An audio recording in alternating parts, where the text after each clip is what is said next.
Sorry, you speak English?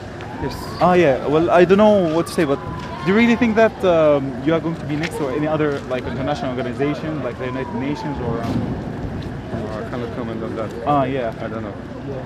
But also, we want to ask about any coordination, for example, in the north. We're trying to do some coordination with the fire brigade, but at this moment the fire took over, so just coping as much as we can. I don't know about the Red Crescent because so far we hear that they are still around the Red Crescent Center and hospital. I don't know. Actually, I don't know. That's here in storage, so we don't know. Okay, guys. Like everybody knows that the Al-Quds hospital is closed by Israeli troops. Everybody knows in the city. You don't know? Everybody knows in the city. And I believe that they have called you something since like you are the Red Cross. So if you want to ask a question, please call Iyad Nasser. The one he will talk to you. Yes. He's the spokesman of ICRC. You're not the one to give statements. Of course.